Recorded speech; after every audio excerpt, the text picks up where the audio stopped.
we think?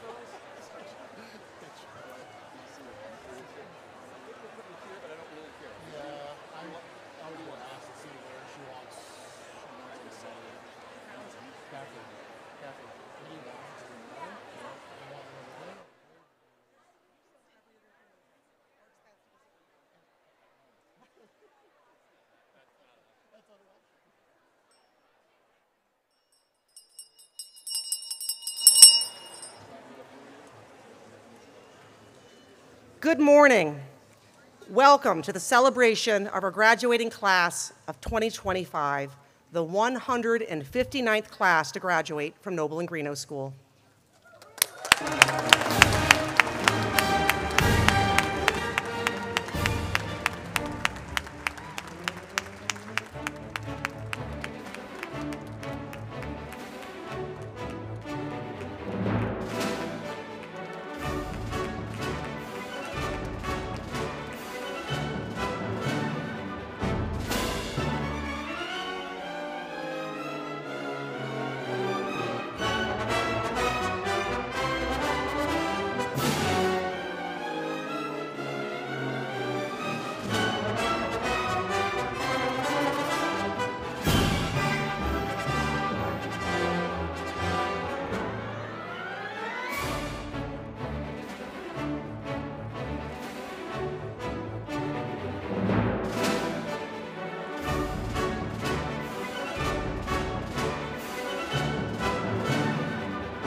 Good morning. I'm the head of school at Noble's, Kathy Hall, and I am simply thrilled to welcome you all here today to join together in celebrating this great class. I'm honored to first introduce student co-presidents Emma Sawatsky and Nate Madden, our talented and inspiring student leaders who will welcome you to this very special day. Their leadership has made such a positive difference this year as they've rallied our community around special events and moments and led with tremendous kindness, humor, and humility. Thank you, Emma and Nate.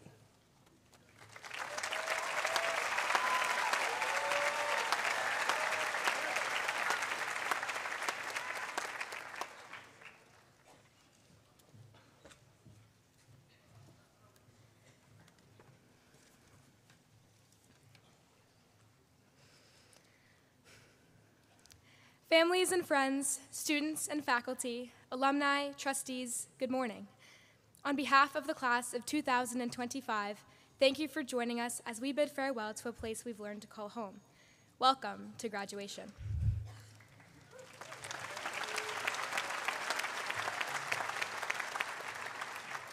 Today, Noble sends us forth into a larger world, and in September, it will welcome new students who come from a smaller one. In these periods of transition, we must repeatedly ask ourselves, why do we go to school? What's the objective of a place like this? We hone our mathematical skills, and we embrace the humanities, but that's not the half of it. Another way to put it is this. If you sent in 136 students to a school, what would you want them to look like on the other end? You want them to have furthered their comprehension and problem-solving ability.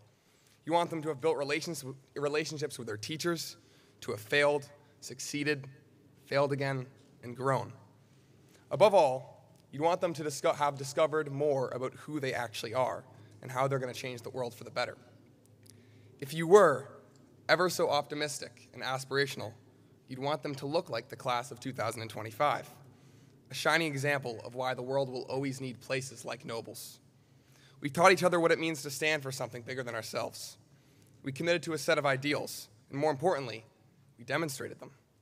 Love, excellence, honor, empathy. We learned so much from Nobles, and in turn, did our best to give what we could back. At a place like Nobles, the transition from student to graduate is not a line drawn between impact and memory. Instead of an ending, graduation marks an inflection point. This place will live in our hearts long after we walk this stage, and it will continue to shape the people we're becoming. As the class of 2025 understands it, the magic of Nobles transcends this ostensible ending. Nobles has taught us that we are perpetually and delightfully unfinished, to respect growth itself as an end goal. Grounded in what we already know, we've found pieces of others to fill the spaces between our own convictions. In practice, no two pieces are alike. Some will bear a striking resemblance to what already lives within us. They remind us that we are doing just fine. We pick up other pieces that add contrast, texturing the layers of our being and pushing us towards new understanding. Simply put, we've spent years hanging around some of the most wonderful people we'll ever know. Some of that is bound to stick. Our time at Nobles has helped us fill the gaps between what we do and do not know, and as we stand on the brink of a larger world, those gaps will widen yet again. With each new adventure, we'll make room for new people to love, and our souls will grow to welcome them. But as we go forth into tomorrow, our Nobles roots will echo in every step and each inflection point that follows. Indeed, we are almost certain that this is not where our world ends, but we are the luckiest kids in the world to know that this is where it started. One of the most fantastic things about graduation is that the entire student body is in attendance. That makes this our last address to the school. So we'll end with our parting words of wisdom. I ask only this of you. Be audacious. Be audacious enough to believe that you can do anything, and humble enough to know that you can never do it alone. Work hard, trust your gut, and fiercely love the people around you. You are invincible, and you always will be. A few weeks ago, I joked with my advisor that I've been working to open my eyes as wide as they'll go. I felt as though I needed super strength vision to take in every bit of our last hurrah, and I really didn't want to miss a thing. We laughed at the silly visual, but the sentiment was sincere. Even with 5 sets of eyes, I couldn't catch everything delightful about Nobles, and I see that now as the ultimate affirmation of its wonder. Through the two normal-sized eyes we have, we've each built memory collections that are entirely our own. Into the far years, these moments will ground us, and they'll harbor our stories in every corner of this campus. So, whatever your next steps may be, I wish you wide open eyes, wide open hearts, and a persistent connection to this wonderful place. Best regards. Warmly, Nate Madden. and Emma Sawatsky.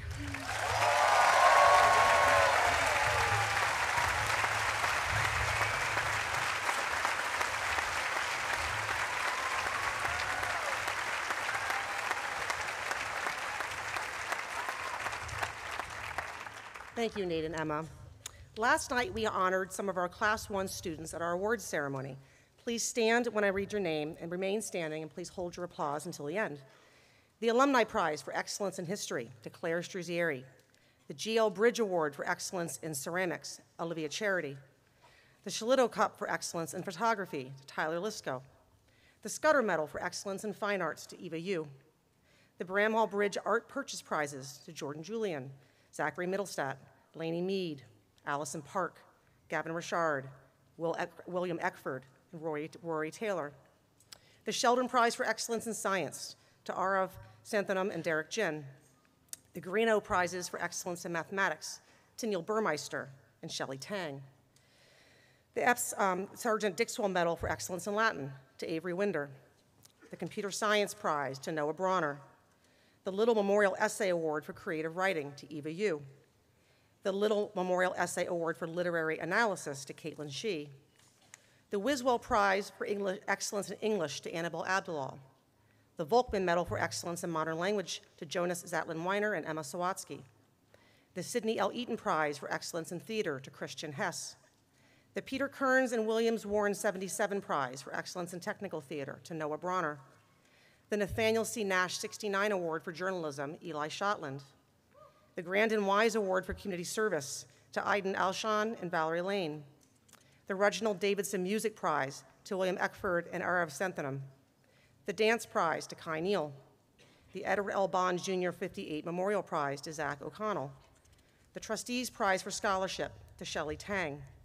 The Bradley D. Nash 1919 Medal for Executive Ability to Emma Sawatsky.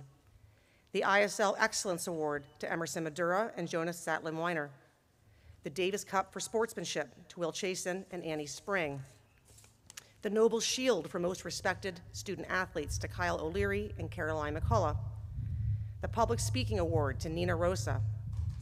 The James M. Ritvo 64 Award to Abdirzak Abdul. The Russell B. Stearns Achievement Award to Sienna Robertson, Nina Rosa, and Gabrielle Simmons. The Michelle Dufault 07 Award to Morgan Gibson.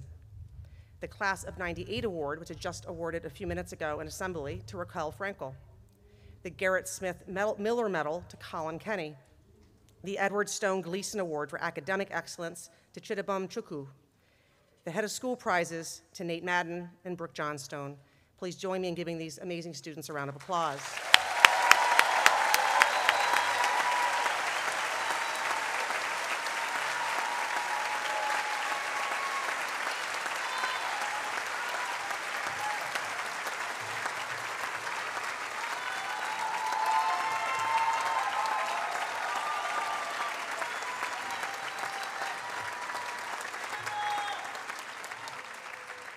And as I said last night, and I'll echo now, every single member of this class is simply outstanding, as I think you'll get the sense from as we go through our morning. Last spring, newly elected student co-presidents, you just heard from, Emma Sawatsky and Nate Madden, reached out to talk about the year ahead. I'll admit I went into the conversation with some trepidation, assuming they had a long list of requests. Instead, they came with one question: how can we help next year be a great year for the school?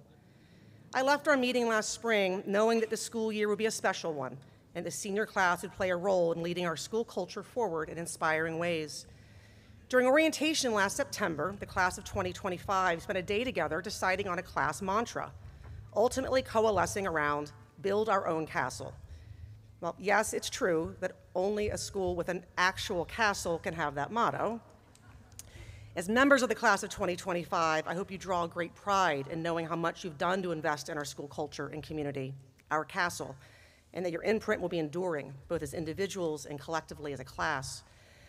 I reflected a great deal on what I wanted to say today, both as the head of school and, for the first time in this special moment, as the mom of a member of your graduating class. My advice and wish for you is simple, that you live a life rooted in principles, one where your core values serve as your compass. When I arrived at Noble's 8 years ago as a new head of school, there was a lot I did not know, and even more I did not know I did not know. I certainly made my share of mistakes when I first arrived, and I still do, by the way, but I believe those mistakes offered then and continue to offer now invaluable learning and clarity about my leadership values. One of the early mistakes I made was focusing on the policies I naively thought were the best way to share my vision. It can be tempting as a leader to issue statements, make quick decisions, and issue policies in an effort to prove what you care about or support. Unfortunately, there were plenty of times in my early years at Nobles when those policies backed us into a corner, where our core values were clearly not aligned. One of the greatest clarities I've had as a head of school is how important it is to me that I lead with principles rather than policies. While I know how fast I'm often moving in the hardest and most time-sensitive moments of decision-making, I've learned to slow way down. In those moments, I ask myself, what principles should guide us? More often than not, the answer quickly becomes clear, as do the decisions and policies that follow. Leading with principles helped me guide our school through some very challenging waters in recent years, at times when it can be hard to see the forest for the trees, and when we are surrounded by a cacophony of noise that challenge our mission. In even the most difficult of leadership moments, our principles have served as a predictable and comforting drumbeat, both for me and I hope for our community. Recently, I had the privilege of speaking with Patsy Lawrence, widow to 1944 graduate and past board president Bobby Lawrence. Patsy, who's in her 90s, told me about a new hobby she had taken up, painting. In explaining why she took up painting, she shared with me the 3 life principles her father taught her. Always be in the middle of a good book, always be in the middle of making a new friend, and always be in the middle of trying something new. Patsy Lawrence's story offered an important lesson for me, expanding my thinking beyond principles to lead a community to principles to guide a life well lived. So, class of 2025, what principles will you live by? What will serve as your compass as you walk with your classmates out of this tent to carry our mission and core values forward? Well, I hope you spend time discovering those principles that are true to who you are and the North Star you will uniquely want to follow. I hope you'll consider 3 suggestions. First, be a listener. Listen to others' stories, knowing you will help them feel seen, gain connections to others that will last a lifetime, and foster belonging for all in a way that only strengthens your communities. Listen for understanding with great respect for self and others, knowing you have something to learn from everyone, not only, but especially from those with whom you disagree. Listen to be curious, knowing that certainty only leads to ignorance, while curiosity leads to deep learning and wisdom. My second principle I hope you will consider is to be kind. While this is a fairly universal principle, kindness feels like a rarer commodity than ever before, one that is at once easy to give and harder to find. Be kind to those who need your empathy and compassion. We do not need to agree with someone to show empathy and generosity of spirit. Be kind by giving to those who need your help, whether with your time, talent, or resources. Find ways and places to do good. I guarantee you will gain way more than you give. While I have no doubt that each and every one of you will do well, I care much more that you do good. Finally, and this is the hardest, be kind to those who are unkind. As Mr. Rogers wisely once said, there are 3 ways to ultimate success. The first way is to be kind. The second way is to be kind. The third way is to be kind. If in doubt, choose kindness, a choice you'll never regret. Finally, the third principle I hope you'll consider is to be playful. Often misunderstood as trivial and silly, playfulness is a key ingredient in a thriving life. Be playful in taking risks, both big and small, knowing you will inevitably experience failures that will define what you learn and how you ultimately succeed. Be playful when you're working your hardest, knowing that creativity and joy will only serve you well in your most challenging life and work moments. Be playful to build community and connections, knowing that embedded in humor and laughter are vulnerability, humility, and shared memories that will last a lifetime. This has been a truly extraordinary class, something I've said many times this spring. And I'm not just saying that because my own son is among you. The class of 2025 has had a powerfully positive impact on the arc of Noble's history. You've lived out our mission and core values in both the smallest and biggest of ways. You've exuded leadership in all corners of the school, and you've demonstrated the power of showing up for one another. Standing behind you and beside you are all of those who are under this tent today, your families, faculty, and classmates who have invested in you and cheered you on every step of the way. You entered this school year with the mantra, build your own castle. As we gather together this morning to celebrate your wonderful Nobles journey in the shadow of our Nobles Castle, I feel confident you've exceeded your goals for your class and our school. Thank you for all that every one of you has done to make our Nobles community better. Our castle stands strong because of you and for you, always. Thank you.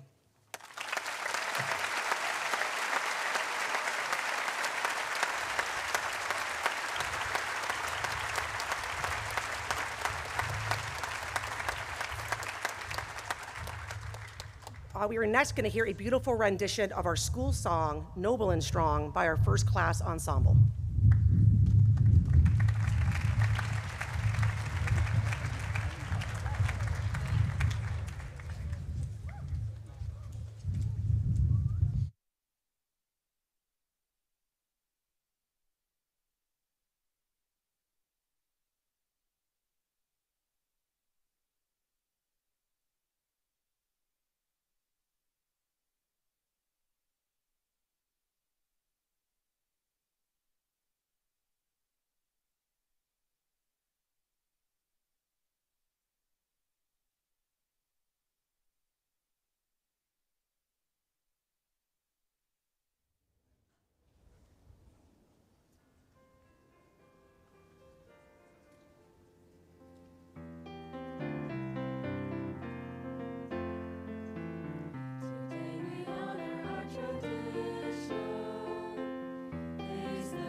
It's now my privilege to present this year's Vernon L. Green Award for Faculty Excellence, and I will admit, selfishly, this is among the highlights of the day for me in honoring one of my extraordinary colleagues. The Vernon L. Green Award for Faculty Excellence was established in 1982 by David Arnold of the class of 1940 in honor of Vernon Green, who for many years and many people embodied faculty excellence. The award is presented annually to a member of the faculty who encourages and nurtures academic excellence within the school, whose pedagogy is distinguished, and whose commitment to students is thorough. I am honored to present the 2025 Vernon L. Green Award for Faculty Excellence to Megan Glenn.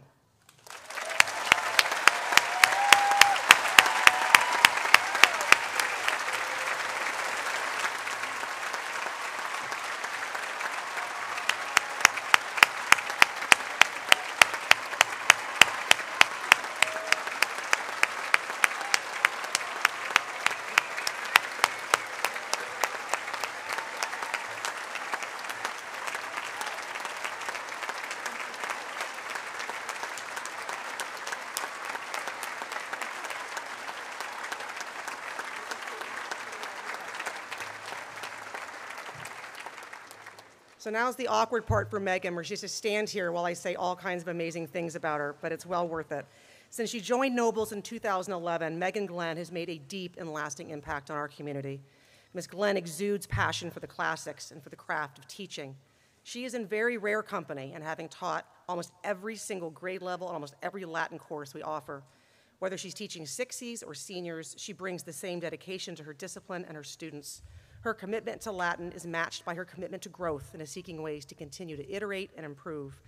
Classics Department Chair George Blake reflects, quote, Megan's determination to make every activity, every handout memorable is what sets her apart as an educator.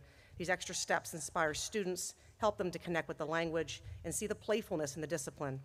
Whether she is attending a spoken Latin weekend or finding out how to use AI in new and meaningful ways, she's constantly looking to grow and become a better teacher, end quote. Ms. Glenn is always seeking ways to engage our students outside the classroom in classics through both middle and upper school clubs and any Latin activity she can find to draw them in. Megan has made a particularly deep impact in her work to bridge the gender gap in Latin studies. After founding the Lupercal Club, which focuses on women Latin writers, she accompanied our upper school students to the International Lupercal Conference in France, the first high school students ever to be asked to present. Assistant head of middle school, Colette Finley, shares, quote, when I think about the most impactful teachers in my life, they all shared a few qualities: a deep passion for their subject that radiated both inside and outside the classroom, an infectious excitement and joy with which they approached every lesson, and a creativity that made each class feel fresh and engaging. Without a doubt, Megan embodies all these traits for our students at Nobles, whether she's leading a group of Latin scholars to a conference overseas, guiding a sing-along of Latin declensions, or having students dress up to perform a play. She brings passion, energy, and creativity to every lesson she teaches, end quote. Colleague Dave Ulrich echoes, quote, anyone who might consider Latin a dead language has clearly not seen Megan Glenn in action. She infuses every space with the spirit of Rome, from club meetings before school, electric classroom debates, and yoga sessions in Latin. Even France was not unaffected, as Miss Glenn, like Caesar, conquered France during Lupercal's chapter time in France. Miss Glenn's investment in Latin is only matched by her investment in her students. She builds connections with students in and out of the classroom, ensuring every single one of her students feels known, seen, and supported. Colleague Thomas Forteith shares, quote, Megan is the absolute embodiment of relationship before task. What makes her an exceptional pedagogue is her ability to connect with her students as people. She sees them, knows their stories, and invests not only in their academic progress, but also in their personal growth. Yet she also shares her own stories and her own vulnerabilities, establishing both a unique sense of trust and a playful rapport that is absolutely invaluable for her students. She's also one of the few teachers I know who can teach seniors as ably as she can teach 60s, end quote. George Blake echoes, quote, Megan is endlessly patient, meeting with student after student, going over declensions and conjugations, using quirky little mnemonic devices to help them learn, and forging lasting connections in the process. She finds a way to relate to everyone, and even the shyest, most reserved students end up blossoming in her classroom. It is a privilege for me to count Megan Glenn as a colleague, someone I see living out our mission and core values every day, and it's my honor to present the 2025 Vernon Green Award to Megan Glenn.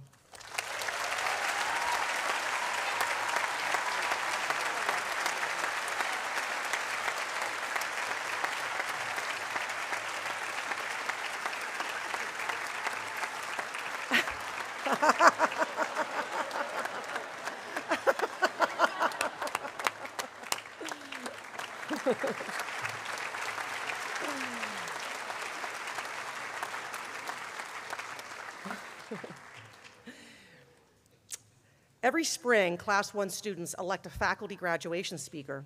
someone who has made a unique impact on their Nobles experience and whose wisdom and guidance they seek on this important day. This year, the class of 2025 elected Alex Gallagher as their faculty speaker. Alex's many roles at Nobles as athletic director, leader of our student council, teacher, coach, and advisor have certainly connected him with so many of the individuals in this class. But Alex has also played a uniquely powerful role in connecting with this class as a whole and in fostering their wonderful leadership of our school community this year. I very much look forward to hearing Alex Gallagher's remarks today.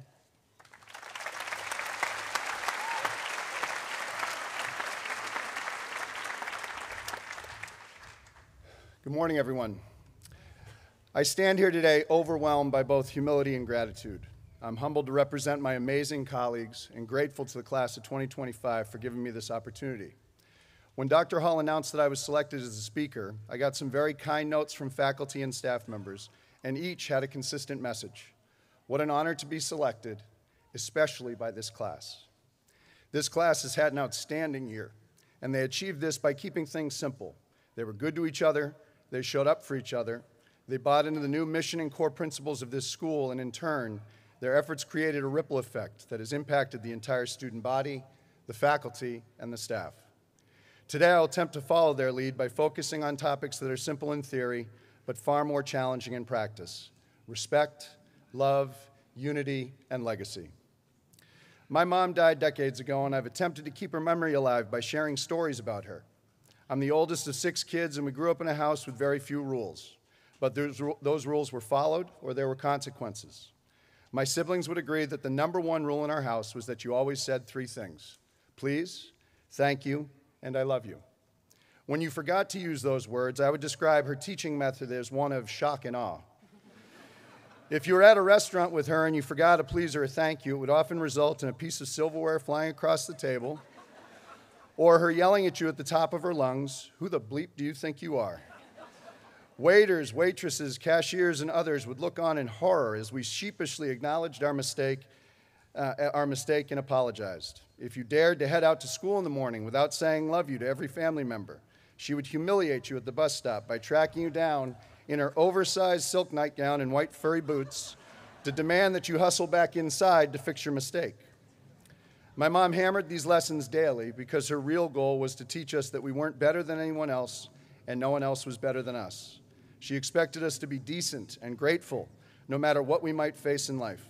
She taught us that showing the people we love that we love them should be our highest priority. She taught us that the greatest gift you can give to others is to see them, respect them, appreciate, and love them.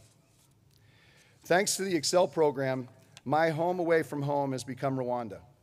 Nearly 20% of this graduating class has been there with me to share life-changing experiences. I'm often asked what I love about Rwanda, and the answer is simply the people. Despite the horror of the genocide against the Tutsis that occurred just over 30 years ago, virtually every Rwandan you engage with is full of hope and love. They sincerely believe that tomorrow will be better than today, and that the day after tomorrow will be even better. They do not seek to forget what happened. Instead, they own it, and they teach the younger generations about the atrocities to ensure that the country never faces them again. It would be easy to think that Rwandans in under-resourced villages are lucky not to know what they don't have. But the truth is that they are simply happy and grateful for what they do have.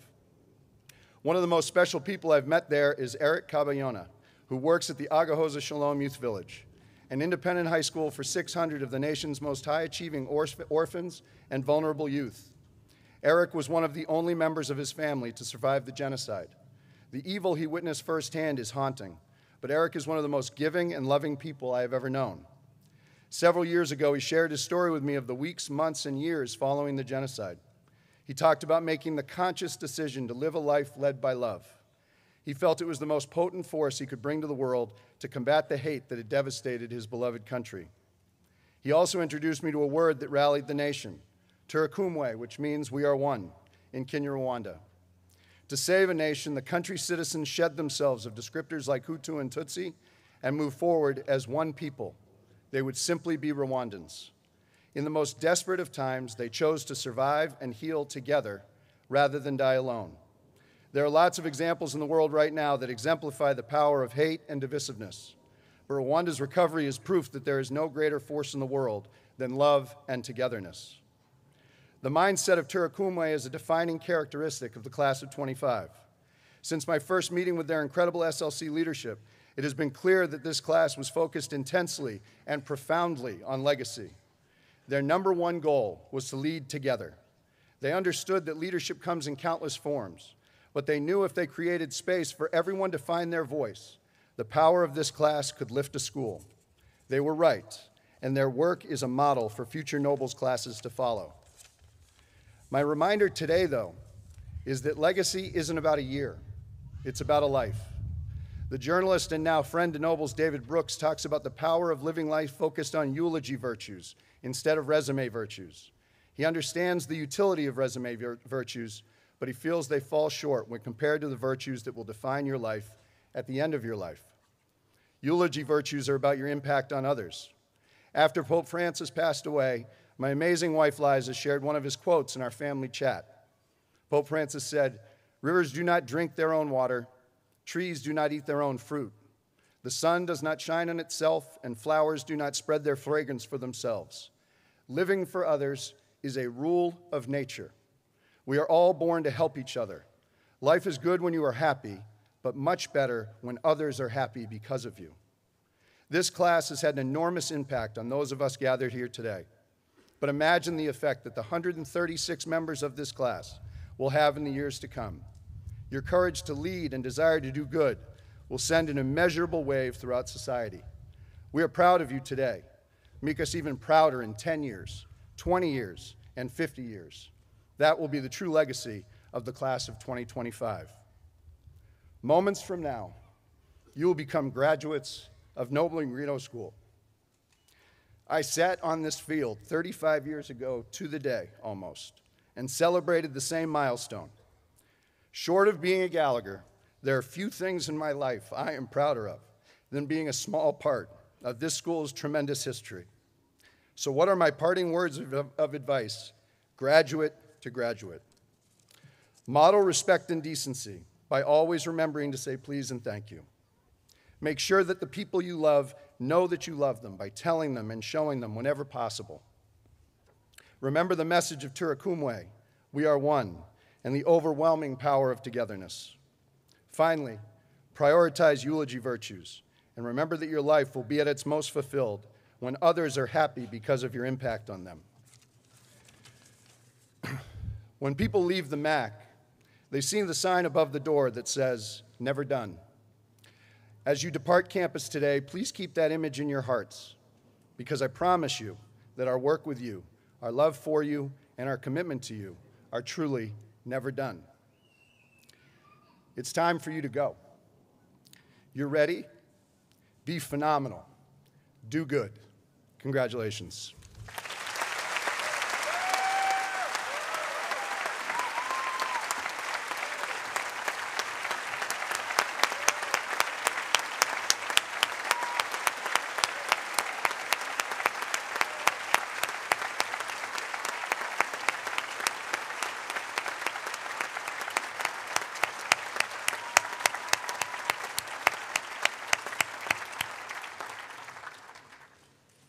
Thank you, Alex, for that beautiful set of remarks. We're next privileged to hear from our two elected student speakers. Each year, the graduating class elects two speakers who can represent the sentiments of the overall class, whose leadership and character have represented the class so proudly. This year, those speakers are Oliver Burstein and Morgan Gibson. I look forward to hearing their remarks today. We'll first hear from Oliver, followed by Morgan.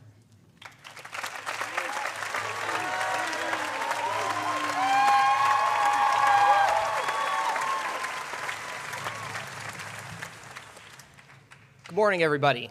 Oliver Burstein, Class 1. It's such an honor to be speaking to and on behalf of the class of 2025. First, I'd like to express my gratitude.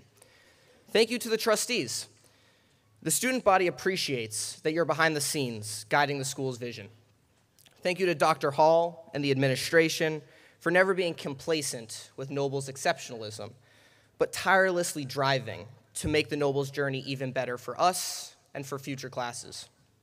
Thank you to the faculty, all of you. Every day, I am overwhelmed by your inspiration, guidance, care, and love. Thank you to the class of 2025 families that have nurtured us all along the way and are here to celebrate with us today. But most of all, thank you to the class of 2025. I am moved and honored to be representing you on this stage today. Bold choice. I have to say, it's something of a shock to be standing here. Throughout the year, you've had ample opportunity to cancel me, but you missed your shot, and now you're stuck listening to me for the next 7 minutes. I'd like to talk a bit about the role of fun and humor in shaping the experiences we collect at Nobles. This is a serious place. We are a hive of dedicated academics, extraordinary performers and artists, and elite world-class athletes. Yet, despite the seriousness of these pursuits, we're also fun. As a community, we imbue joy and humor into our experiences. We rarely take ourselves too seriously, and when we do, our peers and teachers rein us in, sometimes more delicately than others. These experiences and this ethos is something I hope we can all carry forward. There are dizzying successes and tough times ahead, but through them all, we should seek humor and, equally important, make sure those around us are experiencing joy. Sure, the internet insisted that a graduation speech emphasize service or leadership or gratitude or dreaming big. And yes, of course, these are all things we've cultivated at Nobles and will apply in spades. But we're human. Joy and humor should always be at the forefront of our experiences. A couple of weeks ago, in the excitement of conclave, I went down something of a papal rabbit hole.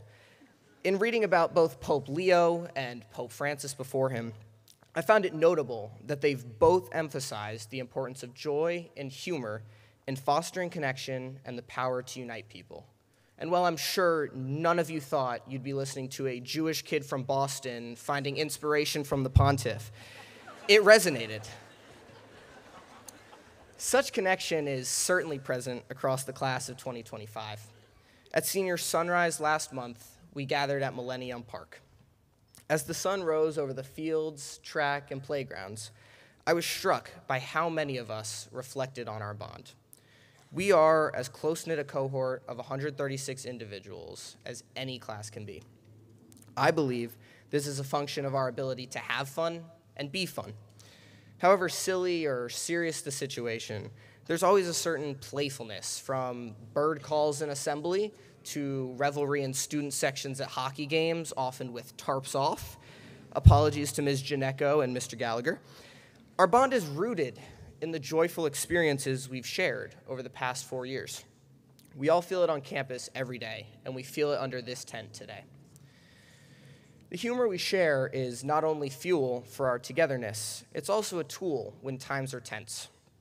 I'm certain that each and every member of the class of 25 has stories and experiences where they found humor to blunt an otherwise stressful situation. Personally, I recall several. There was the erstwhile middle school holiday humiliation ritual, crazy times. While all the Sixies felt the pre-show jitters of performing in front of the whole Nobles community, Nate, Gordy, Jonas, and I tied our shoelaces together. The resulting physical comedy, while not elevated, lightened the mood in Mr. Buzzy's tent of miracles. As silly as that experience was, it represents our campus-wide culture of humor and fun. It's abundant in our classrooms, whether it's Vernon Green Award recipient, congratulations, Ms. Glenn's hilariously self-deprecating humor about her outsized Latin nerdiness, or Mr. Day playfully teasing Ethan, "Good golly, Trina, you're gonna be defending our country? God help us." Ms. Draper talks about this phenomenon of collecting experiences, how the seemingly insignificant moments are more substantive than we realize at the time, but the meaning that we take from these experiences varies by individual. What I've taken from these experiences is that no matter how intense and stressful the situation, there is always room for levity. Too often, in high-pressure situations, people default to seriousness and intensity as a sign of commitment. but that intensity without relief can narrow perception. Humor should be a tool to lighten a mood, unlock creativity, and, as Pope Leo notes, and the class of 25 embodies, foster connection. My hope for our class is that we're able to carry with us these experiences of levity. As Noble's graduates, throughout our lives, we will all find ourselves in intense situations with meaningful stakes. As we have been at Noble's, we will be surrounded by exceptional talent with lofty ambition and high expectations. In order to compete, thrive, and meaningfully impact those around us, we should strive to inject humor and joy into those intense situations. I am certain that our futures are bright, and I am so excited to see the impact of the passion, humor, and joy that we bring to our future endeavors. Congratulations and happy graduation to the Noble and Greenough class of 2025.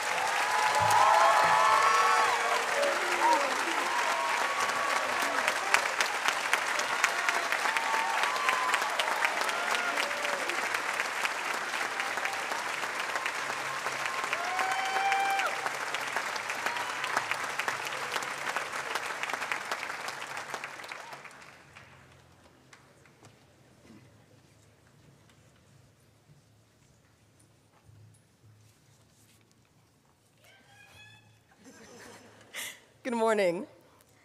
For many people, today feels like the final page of the book that has been the past 4 years. But the truth is, it is not the end of the story. It is just the start of a new chapter. In every chapter, I've learned so much about myself and all of you. So, to the class that taught me everything I know, this one is for you. Hi, everyone. I'm Morgan Gibson, and I'm so excited to be speaking with you today. To my family, thank you for always being my biggest cheerleaders. Mom and Dad, thank you for your many sacrifices that have shaped who I am. Maddie, my sister, thank you for always holding me accountable and being my built-in BFF. To all my teachers, thank you for believing in me even when I didn't believe in myself. And to my friends, thank you for making every day at Noble's something to look forward to. For a decade, I woke up every morning at 6:30 to the blast of overly enthusiastic trumpets. I can confidently say that the song Revelry is permanently engraved in my consciousness, but that is what I get for having a soldier as a father. My family and I lived in 4 different states before I turned 5, before finally landing on Hanscom Air Force Base. I had to watch as people moved in and out of my life while I stayed put. In school, every single friendship came with an expiration date. By 2nd grade, my follow-up question to asking someone's name was, okay, so how long are you and your family actually gonna be here? My childhood felt like a twisted dating show, where I would enter a relationship knowing the exact date and time that we would break up. I became an expert at goodbyes, but despite my extensive training, they never got easier. Impermanence is a constant reality for military families. But when my dad retired in 2021 and I came to Noble's, something unexpected happened. The page finally turned on my life of constant movement, and a new chapter began. In my first chapter, freshman year, after a semester of watching assemblies, I knew that I wanted to perform. Singing wasn't really my thing, and my violin skills weren't the best, sorry, Mr. Berdugo. But when I stumbled upon the poem, The Average Black Girl, I thought to myself, wait, I like talking, I can definitely do that. When I got up there in my all-black outfit, because that's what poets wear, right? I was shaking. I took a deep breath and dove right in. The poem was over before I knew it, and when it ended, I saw everyone on their feet. That feeling was indescribable. Throughout the day, people I'd never spoken to congratulated me on doing a good job. And after that day, I distinctly remember thinking to myself, wow, maybe I do belong here after all. And that feeling of belonging that started in my very first chapter at Noble's is something that has carried me throughout my time here. A big motto this year was, we show up. for games, for performances, and for each other. I've always loved Nobles and my grade because no matter what, I knew that I had people to show up and be there when I needed it most. That feeling of belonging carried into my HHC class with Mr. Bryant in my freshman year. On day one, we were told that we would only be referred to by our last names. The words like, and as were forbidden from our vocabulary, and questions would not be answered by Mr. Bryant, but by our peers, AKA qualified scholars. I remember thinking to myself that day, what in the world did I get myself into? Despite the challenge, HHC became my favorite class, not because of the lessons on Buddhism or Hinduism, but because of my classmates. On paper, our class was the most random assortment of kids, having debates from nationalism to concubines, but somehow we challenged each other, laughed every day, and became a true community. In class, we weren't just memorizing facts, we were writing a chapter of connection and curiosity. I'd never imagined that I'd be having weekly lunches with that class and Mr. Bryant, AKA the Bryant Lunch Bunch, but that is the magic of Nobles. The people make the place. Now, my next chapter wasn't the happiest. To be completely honest, it was rough. As my friends, teachers, and family can attest, I am a reformed, chronically sleep-deprived individual. For my first 3 years at Nobles, going to bed before 1 a.m. was an early night for me. By spring of junior year, I was overwhelmed and exhausted, and whenever people asked how I was, I would just say, I'm fine. Spoiler alert, I was not, in fact, fine. One day, while talking to Miss Ramsdale about how I was confused about physics and math and super overwhelmed, I said those two words again, I'm fine. I remember her looking at me with immense skepticism before saying, is that your catchphrase or something? For so long, I thought being fine meant being strong. That same lesson hit me, literally, on the wrestling mat last year. Now, last year was my first year wrestling, and during a match against Brooks, I was bumped up a weight class and up against this short, really jacked-looking guy. I said a little prayer, and within about a minute into the match, he slammed me so hard that I let out a piercing scream that reverberated throughout the gym. The first words that came out of my mouth when the coaches came over to check in on me, I'm fine, I'm fine. Coach Danoff looked at me then and said, you don't have to be fine right now. Even after getting up and finishing the match, for those of you who are wondering, no, I did not win, but that is not the point. That moment stuck with me. If I could talk to my younger self, I'd tell her, you are not alone, and you don't have to be fine to be strong. As a reformed perfectionist, attending a school like Nobles, where people code apps, ace multivariable calculus in freshman year, and play on national sports teams, it is easy to feel pressure to be perfect and fine. But in my final chapter, as a senior, I finally realized, as cliche as it sounds, it is okay to not be okay. It is okay to need a bad day, to drop that bowl in the castle, or even need a moment to cry in a gender-neutral bathroom after a truly diabolical history test. Shout out to Mr. Polbaum. For me, it wasn't A's or achievements that got me through the hard chapters. It was all of you. Laughing on the water with the boys' varsity crew team until I couldn't breathe, belting Defying Gravity with the girls' varsity soccer team, and having teachers who noticed when I'm fine didn't quite mean fine, and asked how I'm doing, not just out of courtesy, but because they actually care. I've come to see my time here, not as a single story, but as a series of chapters. Like high school, life is made of chapters, and no two stories are the same. One line does not shape a whole plot. One page doesn't ruin an entire book. In that same way, one bad test grade or mistake won't define who you are. One bad day or month or year is simply just a moment in time. To the class of 2025, whether your Nobles chapters were the best moments of your life or the hardest, we made it. We laughed, we struggled, we showed up, and we got through it together. So as we walk across this stage and out of this tent, we begin writing our next chapter.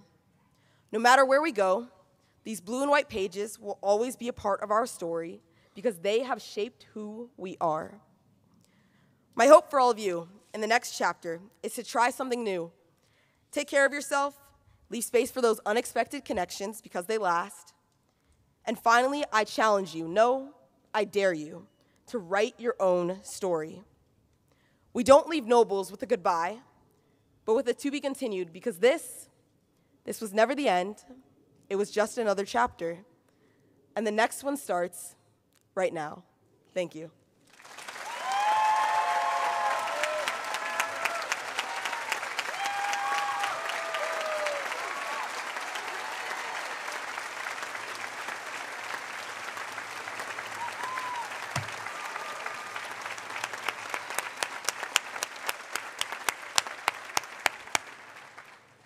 Thank you, Oliver and Morgan, for those beautiful remarks. Next, we're going to hear a rendition of the song In My Life by our first class ensemble.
Thank you for that beautiful, beautiful song. And now, the moment we've been all waiting for, we have the privilege, along with Dean of Student Engagement, Mark Spence, of awarding members of the class of 2025 their diplomas.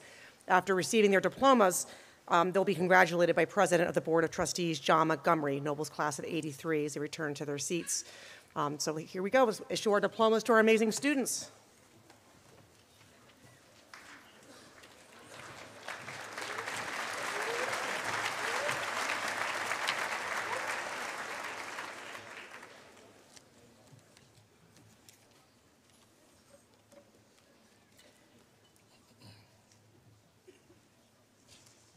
Good morning. Annabelle Marta Battle Abdalal.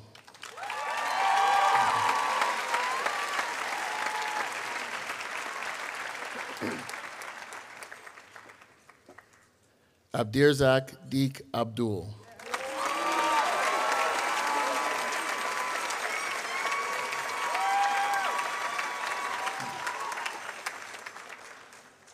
Sage Allen Albright.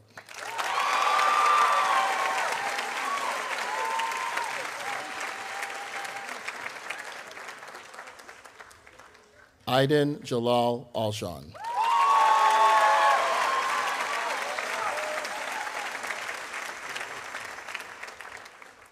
Matthew Richard Anderson.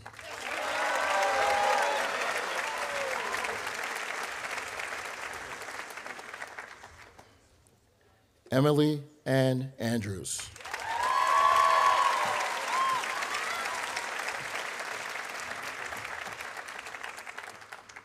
Hayden Donna D. Valerio Andrews.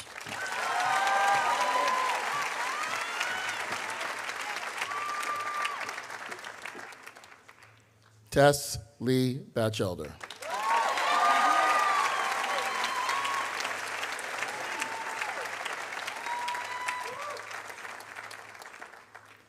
Richard Allen Bates.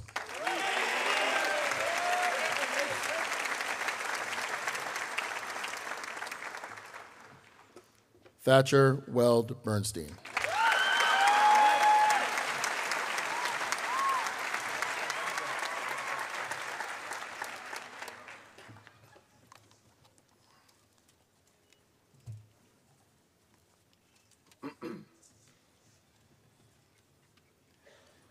Andrew George Bonomo.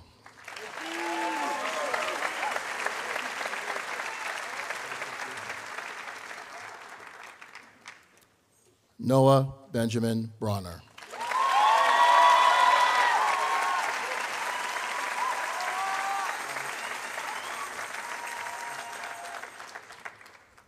Callie Jane Brown.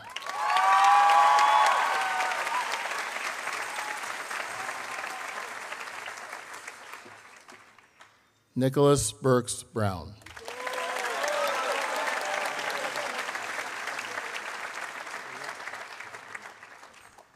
Ethan Connor Burak.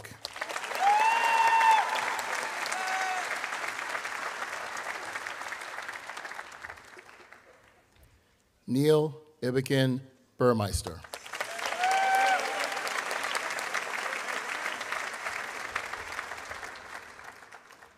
Oliver Jerome Burstein.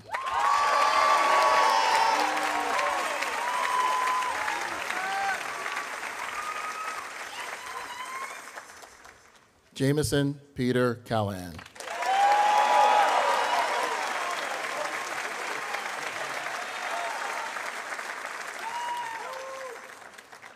Olivia Ann Charity.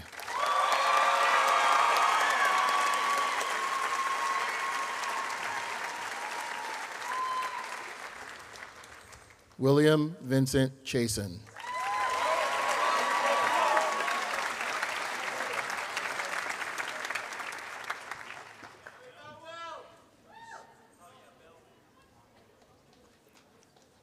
Chidabem Ethan Chukwu.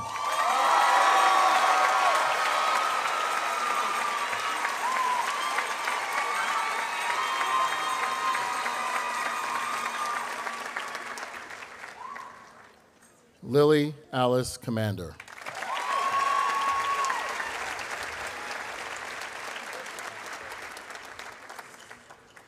William John Connors.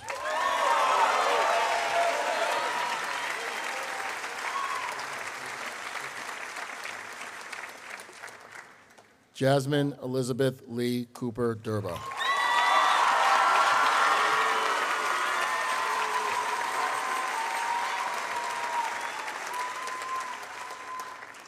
Ethan Francis Cox.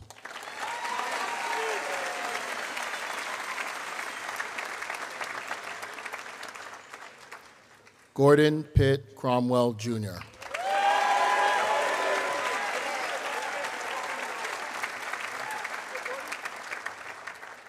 Keegan David Crow.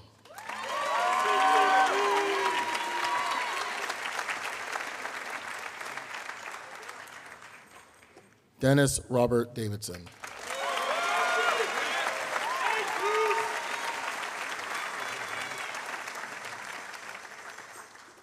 Ashley Kathleen Dingus.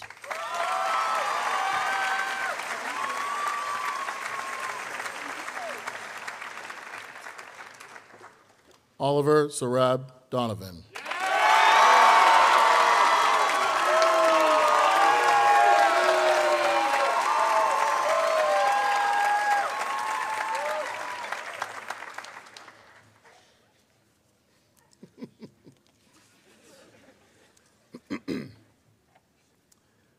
Noah Kingsley Douglas.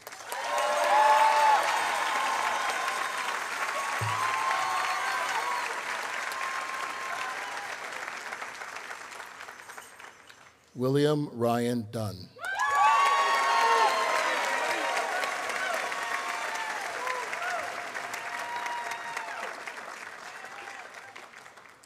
William Adrian Eckford.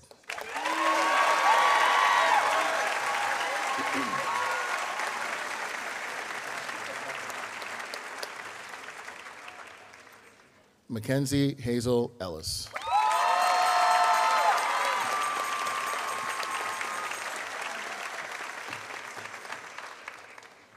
Edward Russell Epker.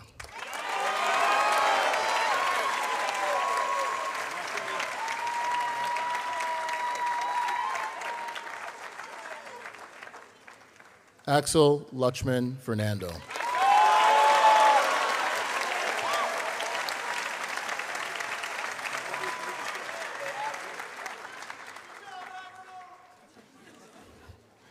Lisa Christina Duarte Fitzgerald.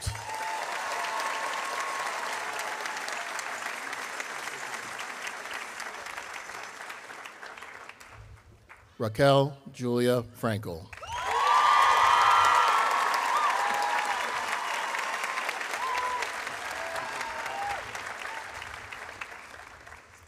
Shane Matthew Gowan.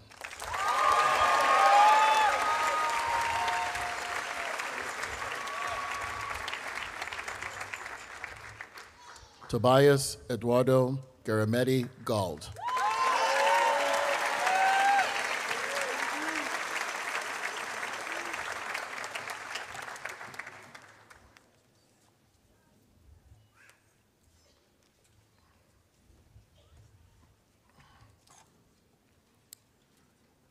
Morgan Sandra Gibson.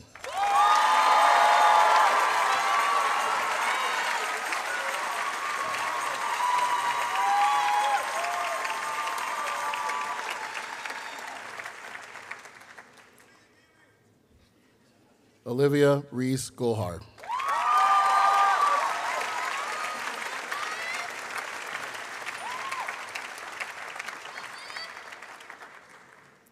Leilani Nguyen Graylin.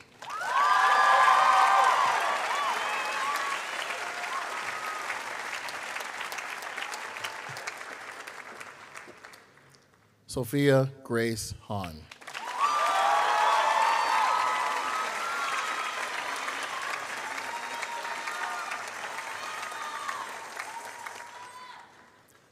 Matthew Beresford Hall.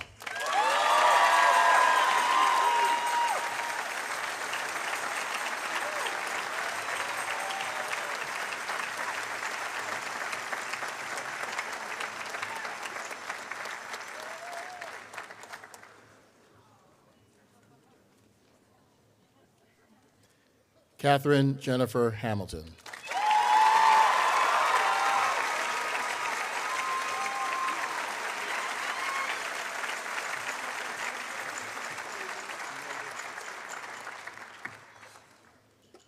Owen Spencer Harrington.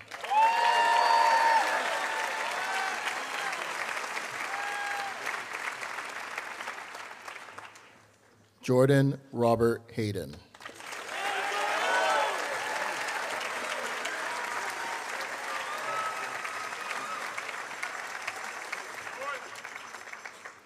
James Christian Luliher Hess.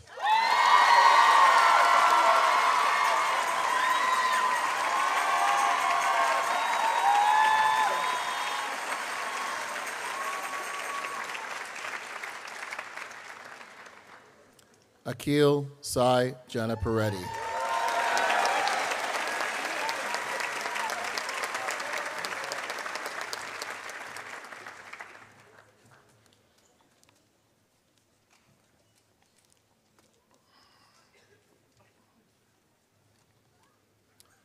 Derek Jin.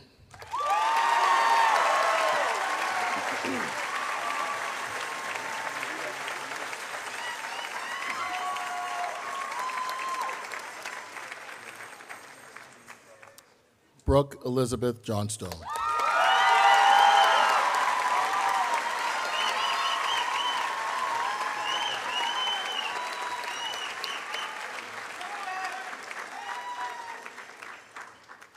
Jordan Kananaya Aline Julian.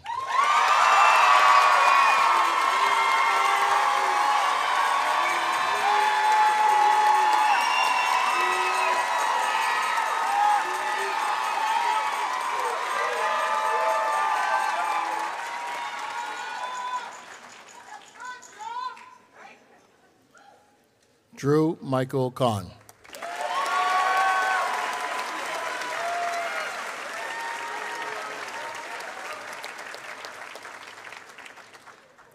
Alexander Christian Kavlich.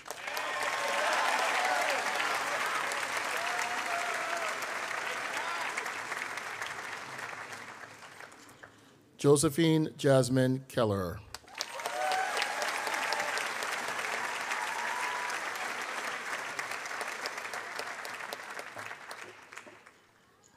Lucas Benjamin Kemper-Tapia.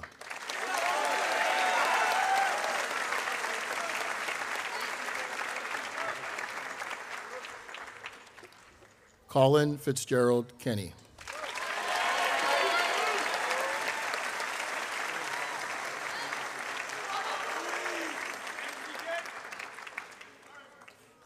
Lauren Jayoon Kim.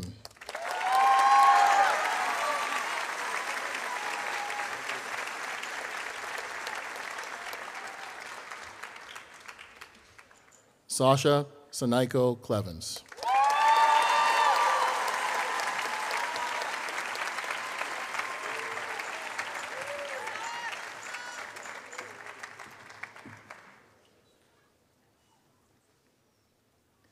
Valerie Mare Lane.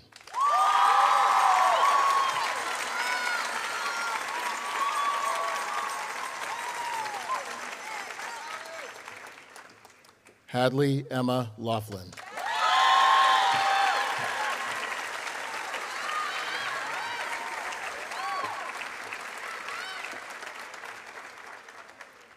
Tessa Waller Lewis.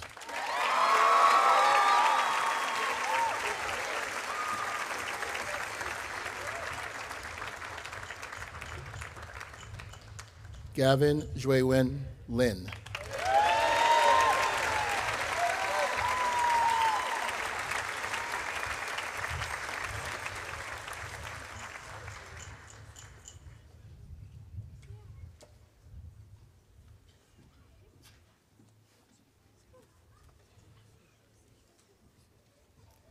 Samson George Lindberg.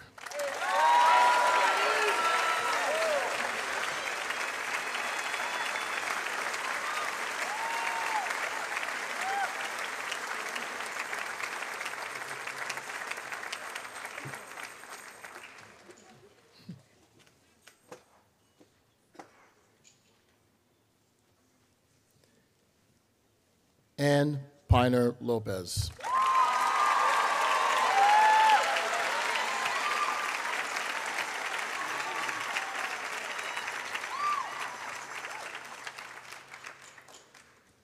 Tyler Marie Lisco.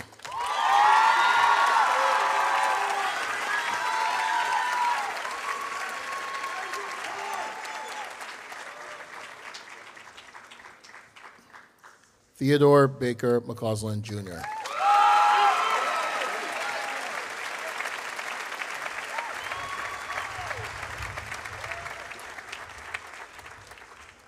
Molly Elizabeth McCurtain.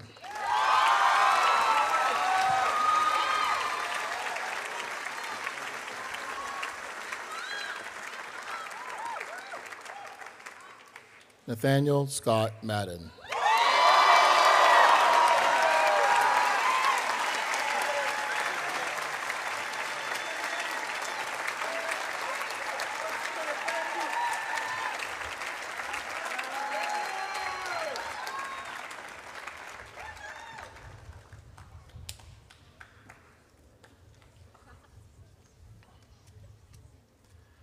Quinn O'Hara Malley.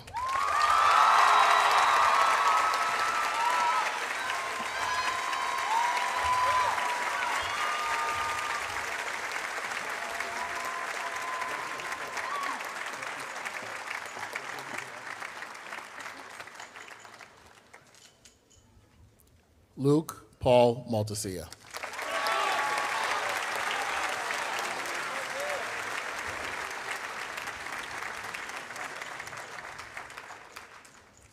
Emilio Andre Mans.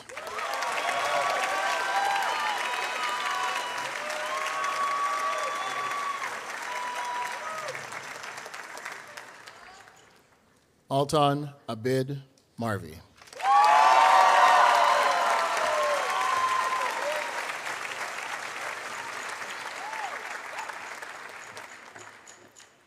Caroline Elizabeth McCullough.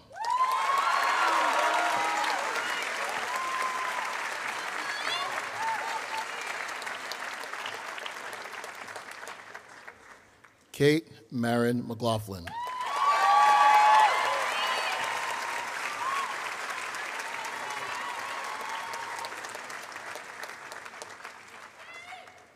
Lainey Elizabeth Mead.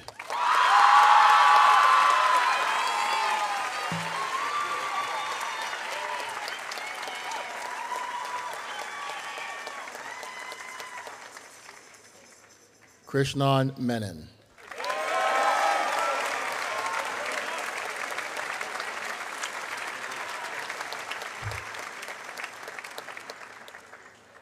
Emerson Ray Madeira.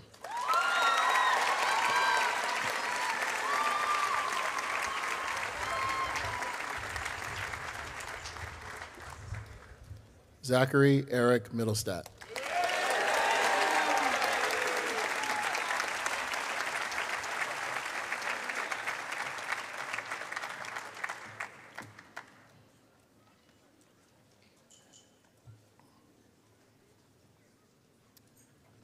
Louis Carl Munger.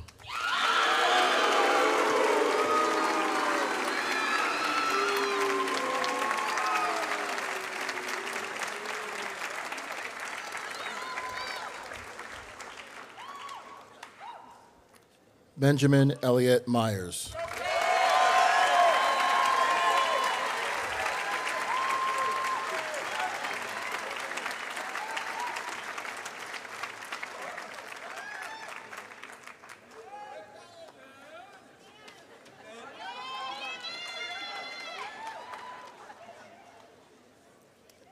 Fiona Esther Nabagerka.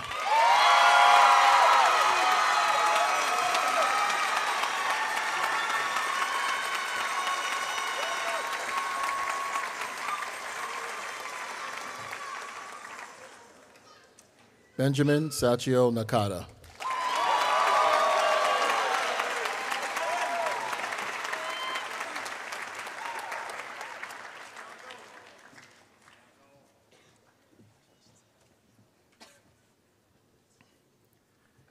Kai Jameson Neal.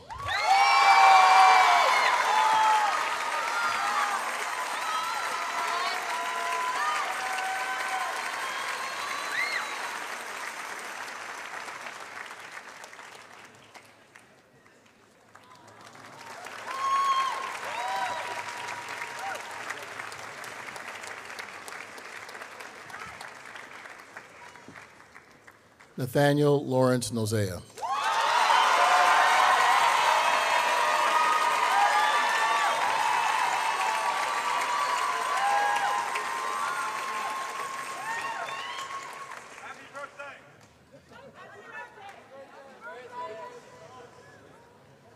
Happy birthday.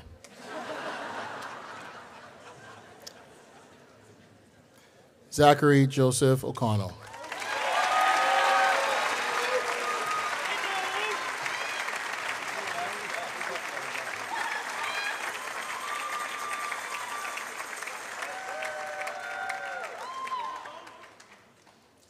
Ella Sophia Ogden.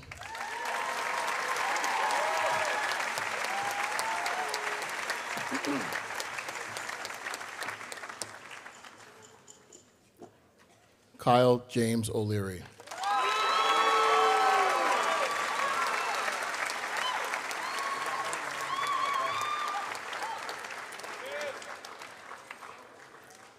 Allison Park.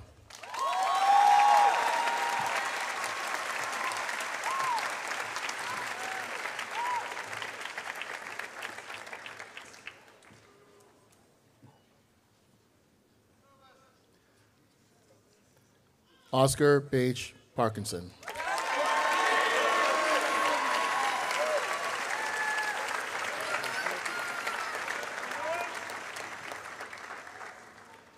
Noah Alexander Peters.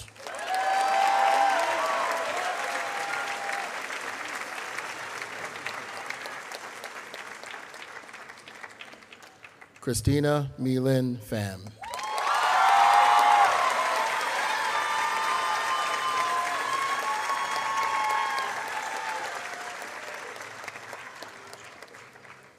Rohin Pinisetti.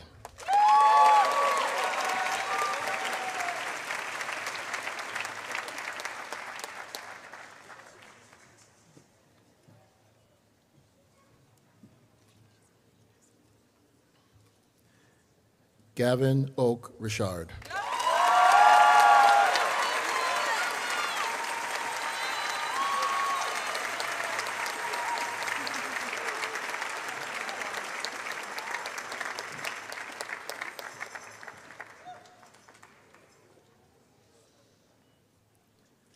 Sienna Yvonne Robertson.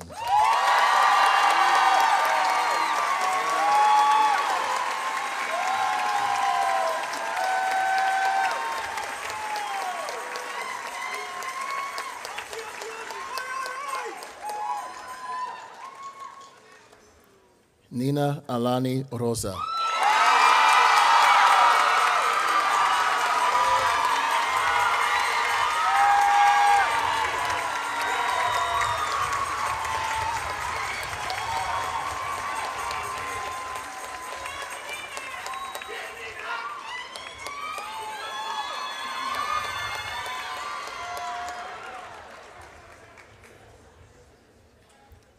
Maya Ruby Rotenberg.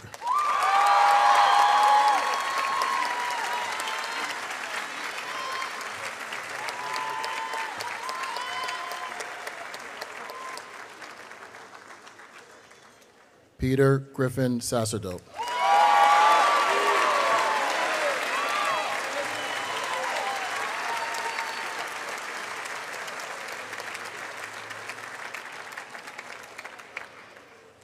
Andrew James Santamaria Denny.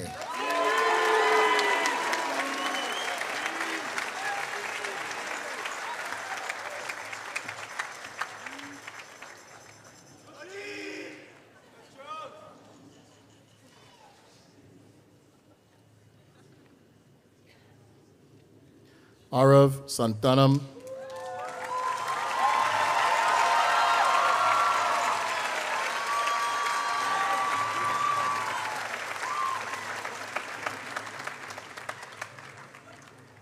Julia Timmons Santry.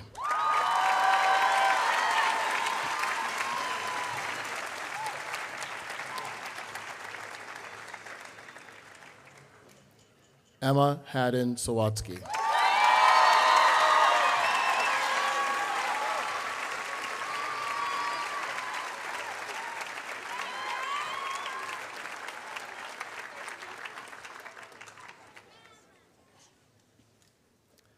Caroline Chance Shelter.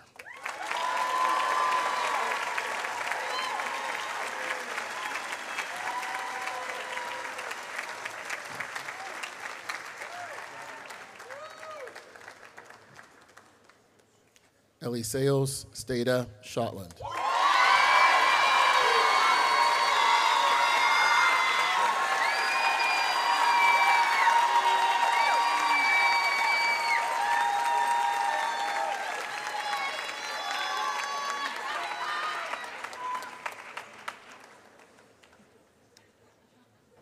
Sarah Gabrielle Schaff.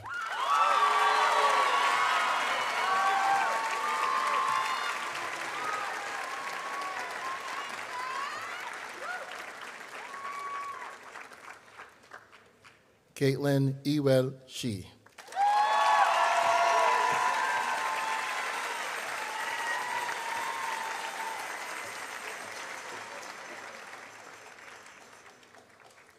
Diego Miguel Shumway.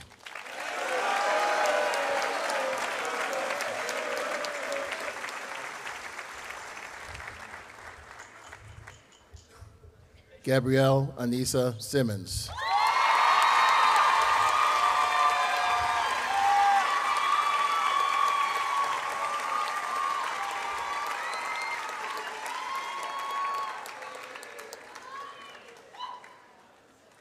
Rylan Austin Riseborough Singh.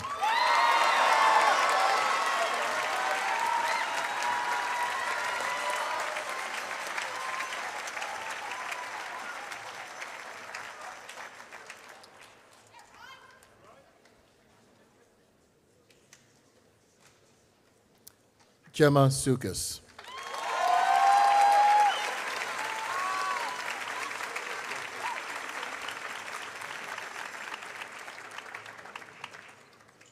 Annie Keen Spring.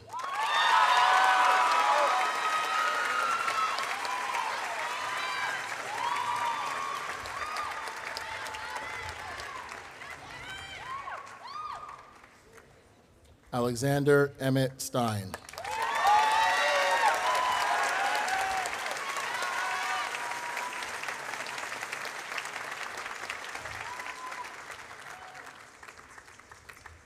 Sasha Ady Stern.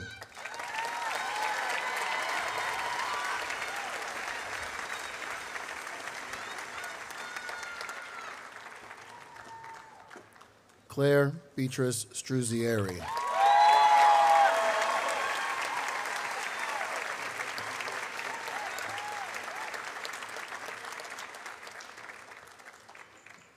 Elizabeth Mary Sullivan.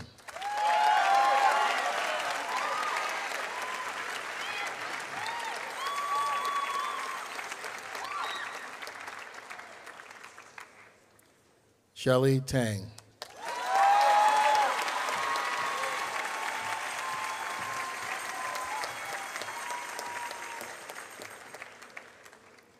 Rory Louise Taylor.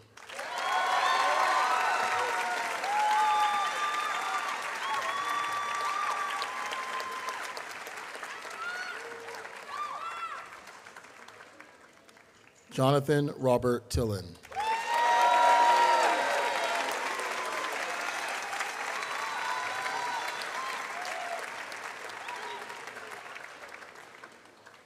Ethan Alexander Train.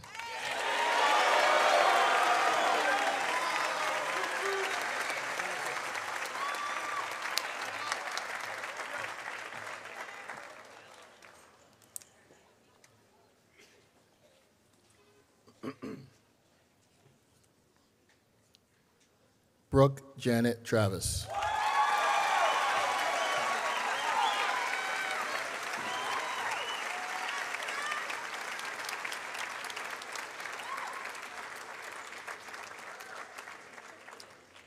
Corinne Concetta Upton.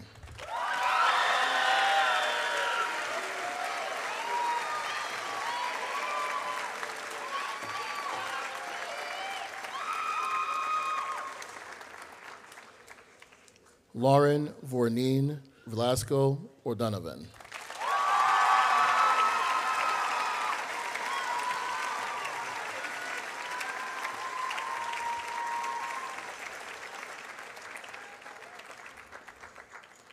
Arthi Umayal Vithyanathan.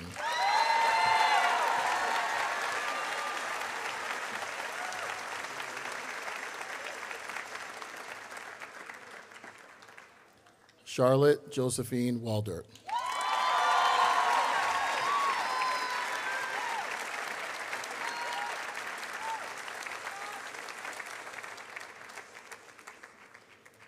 Benjamin Theodore Walsh.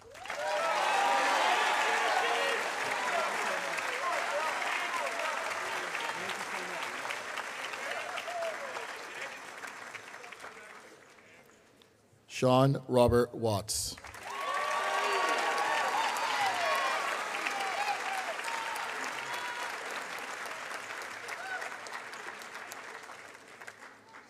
Matthew Hart Welch.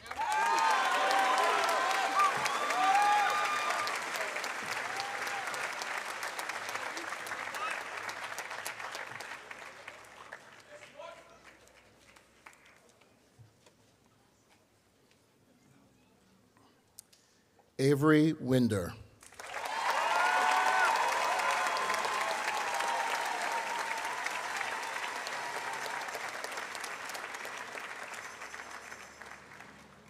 William Alexander Zing.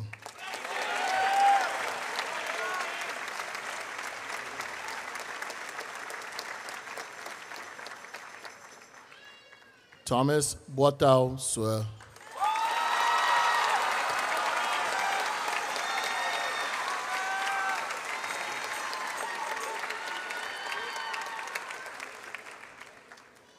Jaden Cheklam Yi.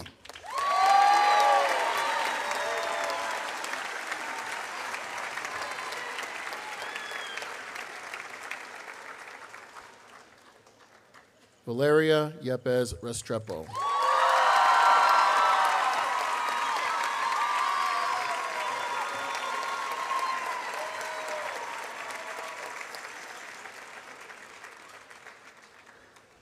Eva Jiaying Lu.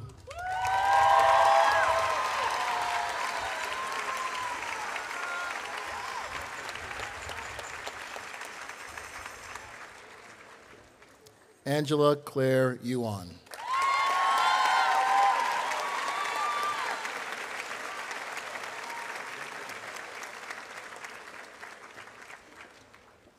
Jonas William Zatlin Weiner.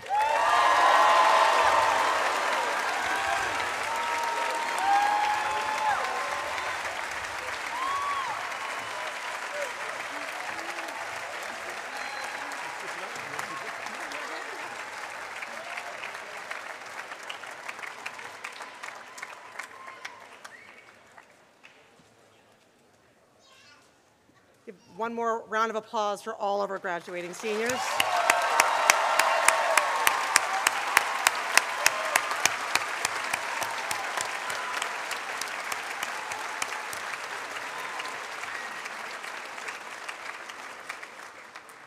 As our senior class processes out of the tent, they'll be welcomed into membership to the Graduates Association. After leaving the tent, the graduates will partake in one of the great traditions of Noble and Greenough School. They'll be received and congratulated by their teachers, led by our most tenured faculty member, our noblest, Deb Harrison. I am now honored to present to you the graduates of the class of 2025.